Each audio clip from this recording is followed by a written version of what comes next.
মৰমৰ ছাত্ৰ ছাত্ৰীসকল, আশা কৰো তোমালোক আটায়ে ভালে আছা। পূব নলবাৰী শিক্ষাখণ্ডৰ অন্তৰ্গত স্বামী পৰমানন্দ ছোৱালী মধ্য ইংৰাজী বিদ্যালয়ৰ মই সহকাৰী শিক্ষয়িত্ৰী। মোৰ নাম অৰুন্ধতী হুজুৰি। ছাত্ৰ ছাত্ৰীসকল, তোমালোকে নিশ্চয় কেতিয়াবা যাদুঘৰ বা মিউজিয়ামলৈ গৈছা। তাত আমি কি দেখিবলৈ পাওঁ? বিভিন্ন ধৰণৰ পুৰণি সামগ্ৰী, যেনে বিভিন্ন অলংকাৰ পাতি, বাচন বৰ্তন বা অন্যান্য দৈনন্দিন জীৱনত ব্যৱহাৰ হোৱা সামগ্ৰী আদি সেই ঠাইত সংৰক্ষণ কৰি ৰখা হয়। ছাত্ৰ ছাত্ৰীসকল, আজি মই তোমালোকক তেনেকুৱা ধৰণৰ কিছুমান পুৰণি বস্তু আৰু লগতে ধ্বংসাৱশেষৰ জৰিয়তে আৱিষ্কাৰ হোৱা কিছুমান নগৰৰ সভ্যতা আৰু সংস্কৃতিৰ কথা তোমালোকৰ সমাজ বিজ্ঞান বিষয়ৰ পাঠ্যপুথিৰ 12 নম্বৰ পাঠ প্ৰাচীন নগৰীয়া সভ্যতাৰ জৰিয়তে আলোচনা কৰিবলৈ বিচাৰিছো। আশা কৰো তোমালোক আটায়ে মনোযোগ দিবা। ছাত্ৰ ছাত্ৰীসকল, তোমালোকে ইতিমধ্যে আগৰ পাঠত পাই আহিছা যে আদিম মানুহে কৃষি কৰি তেওঁলোকে আদিম অৱস্থা এৰি গাঁও পাতি সমাজ পাতি থাকিবলৈ শিকিছিল। কালক্ৰমত তেওঁলোকে নিজৰ বুদ্ধি কৌশল খটুৱাই সেই গাঁওসমূহৰ বুকুতে নগৰীয়া সভ্যতাৰ জন্ম দিছিল। এই নগৰীয়া সভ্যতাসমূহৰ বিষয়ে ইতিহাসবিদসকলে ক'ব খোজে যে প্ৰায় 4500 বছৰ মান আগতে নগৰীয়া সভ্যতাসমূহৰ জন্ম হৈছিল। তোমালোকে মনত ৰাখিবা, পৰীক্ষাত আহিব পাৰে প্ৰায় 4500 বছৰ মান আগত নগৰীয়া সভ্যতাসমূহৰ জন্ম হৈছিল বুলি ইতিহাসবিদসকলে ক'ব বিচাৰে। গাঁওসমূহ যিদৰে বিভিন্ন সুবিধাৰ বাবে নদীক কেন্দ্ৰ কৰি বা হ্ৰদক অৰ্থাৎ পানীৰ উৎস কেন্দ্ৰ কৰি গঢ়ি উঠিছিল, ঠিক সেইদৰে নগৰীয়া সভ্যতাও নদীক কেন্দ্ৰ কৰিয়ে মূলত গঢ়ি উঠিছিল। বিভিন্ন সা সুবিধা, খাদ্য বস্তুৰ বাবে নদীৰ পাৰে যিহেতু সুবিধাজনক, সেয়ে নগৰীয়া সভ্যতাসমূহো গাঁৱৰ দৰে এই নদীৰ বুকুতে জন্ম লৈছিল। উদাহৰণ স্বৰূপে হুৱাংহো আৰু ইয়াংচি কিয়াং নদীৰ পাৰৰ চীনা সভ্যতা, সিন্ধু নদীৰ পাৰৰ সিন্ধু সভ্যতা, ইউফ্ৰেটিছ আৰু টাইগ্ৰিছ নদীৰ পাৰৰ বেবিলনীয় সভ্যতা আৰু নীল নদীৰ পাৰৰ মিছৰীয় সভ্যতাৰ কথা আমি ক'ব পাৰো। এই সভ্যতাসমূহৰ নিজা নিজা কিছুমান বৈশিষ্ট্য আছিল যদিও এই সভ্যতাসমূহৰ মাজত বিভিন্ন ধৰণৰ সম্পৰ্ক থকাৰ কথাও নানা সমলৰ জৰিয়তে গম পোৱা গৈছে। ছাত্ৰ ছাত্ৰীসকল, আজি মই মূলতঃ তোমালোকৰ লগত হিন্দু সভ্যতাৰ বিষয়ে আলোচনা কৰিম। এই হিন্দু সভ্যতা হৰপ্পা সংস্কৃতি বুলিও জনা যায়। তোমালোকে তোমালোকৰ কিতাপৰ 98 পৃষ্ঠাৰ মানচিত্ৰখনলৈ মন কৰাচোন। এই মানচিত্ৰখনত প্ৰাচীন চহৰৰ ভগ্নাৱশেষ পোৱা ঠাইবোৰ দেখুওৱা হৈছে। এই ঠাইবোৰৰ ভিতৰত বৰ্তমান হৰপ্পা, মহেঞ্জোদাৰো, চোটকাকোহ, আমৰি আৰু চানহুদাৰো পাকিস্তানৰ অন্তৰ্গত, ৰোপাৰ পঞ্জাৱৰ অন্তৰ্গত, কালিবাংগান ৰাজস্থানৰ অন্তৰ্গত, ধোলাভিৰা আৰু লোথাল বৰ্তমান গুজৰাটৰ অন্তৰ্গত। এই ঠাইসমূহৰ ভিতৰত সৰ্বপ্ৰথম অৰ্থাৎ 1922 চনত চলা খনন কাৰ্যৰ ফলত হৰপ্পা নগৰখনৰ আৱিষ্কাৰ হৈছিল। মনত ৰাখিবা তোমালোকে, 1922 চনত হোৱা খনন কাৰ্যত হৰপ্পা নগৰখনৰ আৱিষ্কাৰ হৈছিল। সেয়েহে হৰপ্পাৰ ওচৰে পাজৰে থকা ঠাইসমূহৰ ভগ্নাৱশেষবোৰকো একেলগে হৰপ্পা সংস্কৃতিৰ অন্তৰ্ভুক্ত বুলি ধৰি লোৱা হৈছে। এইখিনিলৈকে তোমালোকে নিশ্চয় বুজি পাইছা। এতিয়া চোৱা ছাত্ৰ ছাত্ৰীসকল, খনন কাৰ্যৰ ফলত উদ্ধাৰ হোৱা হিন্দু সভ্যতাৰ অন্যতম ভগ্নাৱশেষ হৈছে ইয়াৰ অট্টালিকাসমূহ। অট্টালিকাসমূহ এমহলীয়া বা দুমহলীয়া আছিল। এই অট্টালিকাসমূহ ইটা আৰু বোকা মাটিৰে নিৰ্মাণ কৰা হৈছিল। ঘৰসমূহত মানুহে ব্যৱহাৰ কৰিবৰ কাৰণে উপযুক্ত শৌচাগাৰ আৰু গা ধোৱা ঘৰৰ ব্যৱস্থা আছিল। সেই ঘৰবোৰৰ পৰা পানী ওলাই যোৱাৰ বাবে, বেয়া পানী ওলাই যোৱাৰ বাবে নলাৰ ব্যৱস্থা আছিল। সেই নলাৰ পানী গৈ মূল ৰাস্তাৰ নলাত পৰিছিলগৈ আৰু সেই মূল ৰাস্তাৰ পানী গৈ নৰ্দমাত পৰিছিলগৈ। আমি এইবোৰৰ পৰা এটা কথা গম পাইছো যে সেই সময়তে অৰ্থাৎ আজিৰ পৰা 4500 বছৰ আগতে হিন্দু সভ্যতা এক উন্নত নগৰীয়া সভ্যতা আছিল। অৰ্থাৎ তাত নগৰত যিখিনি সা সুবিধা মানুহৰ ঘৰত থাকে সেইখিনি তেতিয়াতে তেওঁলোকৰ আছিল। এইখিনি নিশ্চয় বুজি পাইছা তোমালোকে।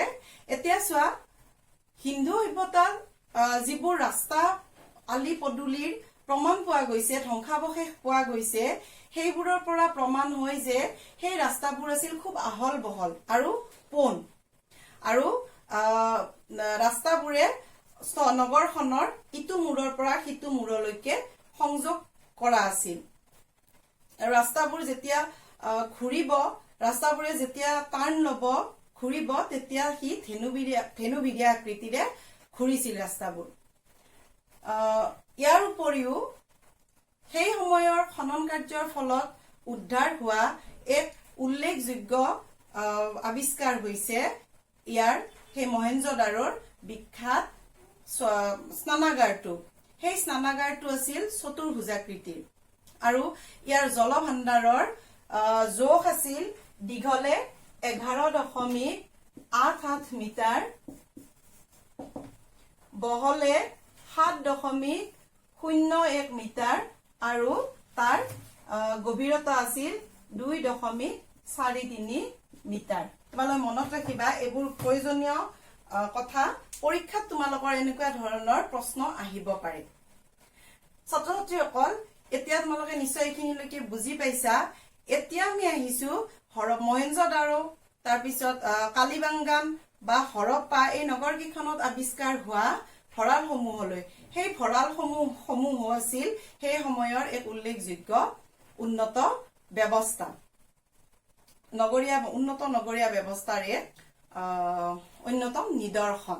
সেই ভঁৰালসমূহত অন্যান্য ঠাইৰ পৰাও, অন্যান্য গাঁওসমূহৰ পৰাও আনি পেলাই মানে বিভিন্ন ধৰণৰ শস্য জমা কৰি ৰখা হৈছিল। সেইবোৰ আছিল বৃহৎ বৃহৎ আকৃতিৰ আৰু তাত কেইবাটাও কোঠালি আছিল। আনকি সেইবোৰৰো অট্টালিকা আছিল, বিভিন্ন ধৰণৰ খলপ আছিল তাত, সেইবোৰত বিভিন্ন ধৰণৰ শস্য জমা কৰি ৰখা হৈছিল। ছাত্ৰ ছাত্ৰীসকল, এইখিনিলৈকে তোমালোকে নিশ্চয় বুজি পাইছা। এতিয়া চোৱা, পৰীক্ষাত তোমালোকৰ ইয়াৰ পৰাও বিভিন্ন ধৰণৰ প্ৰশ্ন আহিব পাৰে। আশা কৰো তোমালোকে মন দি শুনিছা। ছাত্ৰ ছাত্ৰীসকল, হৰপ্পা সংস্কৃতি যিহেতু নদীক কেন্দ্ৰ কৰি গঢ়ি উঠিছিল, সেয়েহে সেই সময়ৰ মূল অৰ্থনৈতিক ভেটি আছিল কৃষি। তোমালোকে মনত ৰাখিবা, মূল অৰ্থনৈতিক ভেটি আছিল কৃষি। সেই সময়ৰ লোকসকলে মূলতঃ গাখীৰ, খেজুৰ, বিভিন্ন ধৰণৰ ফল মূল আদি খাদ্য হিচাপে গ্ৰহণ কৰিছিল। তেওঁলোকে লগতে বিভিন্ন জন্তুৰ মঙহ যেনে গৰু, ছাগলী, ভেড়া, ঘৰিয়াল, কাছ আদিৰ মাংসও খাইছিল। মাংসৰ লগতে তেওঁলোকে মাছ খোৱাৰ প্ৰমাণো পোৱা গৈছে। এইখিনিলৈকে তোমালোকে নিশ্চয় বুজি পাইছা। এইখিনিৰ পৰা তোমালোকৰ প্ৰশ্ন আহিব পাৰে। এতিয়া চোৱা ছাত্ৰ ছাত্ৰীসকল, খনন কাৰ্যৰ ফলত সেই সময়ৰ শিলত কটা মূৰ্তিৰ পৰা এটা কথা অনুমান কৰিব পাৰি যে সেই সময়ৰ লোকসকলে দুবিধ বস্ত্ৰ পৰিধান কৰিছিল। এবিধ চাদৰৰ নিচিনা আৰু আনবিধ ধুতিৰ নিচিনা বস্ত্ৰ তেওঁলোকে পিন্ধিছিল। বেজী আৰু বুটাম পোৱা গৈছে আৱিষ্কাৰৰ খননৰ ফলত। সেয়েহে তাৰ পৰা গম পোৱা যায় যে সেই সময়ৰ লোকসকলে চিলাই বিদ্যাও ভালদৰে জানিছিল। এইখিনিলৈকেও নিশ্চয় ছাত্ৰ ছাত্ৰীসকল ভালদৰে বুজি পাইছা তোমালোকে। এতিয়া ছাত্ৰ ছাত্ৰীসকল, আজিকালি যেনেকে আমি বিভিন্ন ধৰণৰ অলংকাৰ পিন্ধি ভাল পাওঁ, আজিকালি মানুহে যেনেকে বিভিন্ন ধৰণৰ অলংকাৰ পিন্ধি ভাল পায়, ঠিক সেইদৰে হিন্দু সভ্যতাৰ লোকসকলেও বিভিন্ন ধৰণৰ অলংকাৰ পিন্ধিছিল। তেওঁলোকে এই অলংকাৰ পিন্ধি ভাল পাইছিল। খাৰু, ডিঙিৰ হাৰ, আঙঠি ইত্যাদি বিভিন্ন ধৰণৰ অলংকাৰ তেওঁলোকে পিন্ধিছিল। এই অলংকাৰসমূহ বিভিন্ন ধৰণৰ ধাতু যেনে সোণ, ৰূপ, ব্ৰঞ্জ, তাৰপিছত শংখ, শিল, আনকি মাটিৰ পৰাও তেওঁলোকে অলংকাৰ প্ৰস্তুত কৰি পিন্ধিছিল। খুব ৰুচিবান আছিল তেওঁলোকে এই ক্ষেত্ৰত। এইবোৰৰ পৰা তেওঁলোকে অলংকাৰ প্ৰস্তুত কৰি পিন্ধিছিল।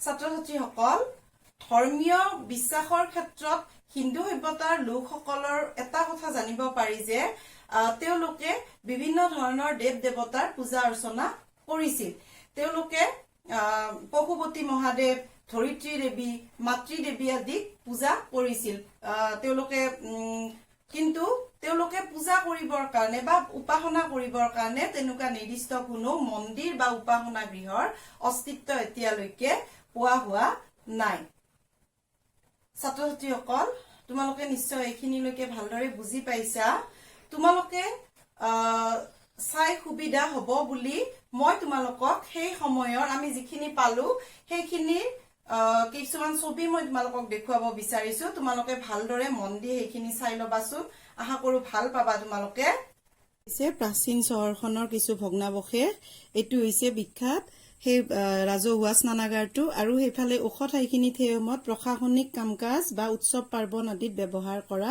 ঠাই এয়া সেই ওখ ঠাইখিনিলৈ উঠি যোৱা খটখটিৰ ব্যৱস্থা খটখটি আকৌ এয়া ঘৰবোৰৰ ভগ্নাৱশেষ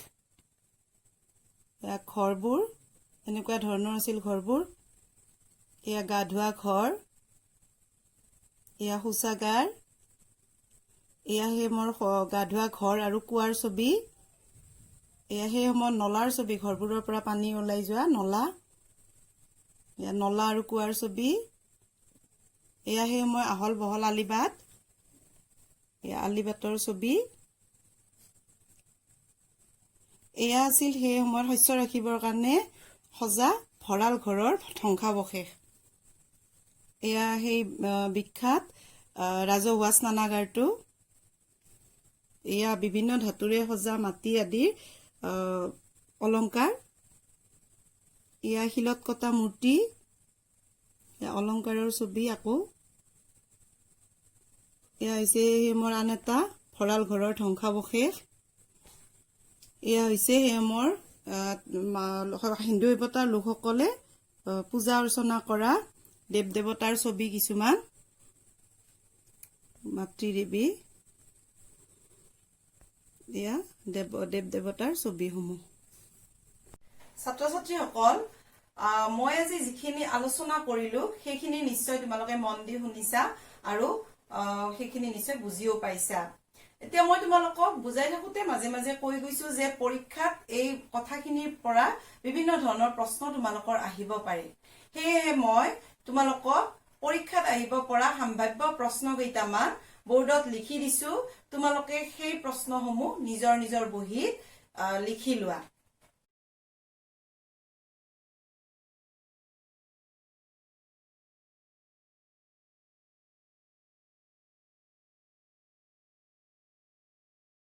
ছাত্ৰ ছাত্ৰীসকল তোমালোকে নিশ্চয় প্ৰশ্নসমূহ তোমালোকৰ বহীত লিখি লৈছা এতিয়া তোমালোকে মোৰ কথাখিনি ভালদৰে শুনি মনোযোগ দি শুনি আৰু বুজি লগতে তোমালোকৰ মূল পাঠ্যপুথিৰ সহায় লৈ পেলাই উত্তৰখিনি ভালদৰে কৰিবা বুলি আশা কৰিলো আজিলৈ মই তোমালোকৰ লগত এইখিনি আলোচনা কৰিলো তোমালোকক পুনৰ কুশল কামনা কৰি মই মোৰ পাঠৰ সামৰণি মাৰিলো ধন্যবাদ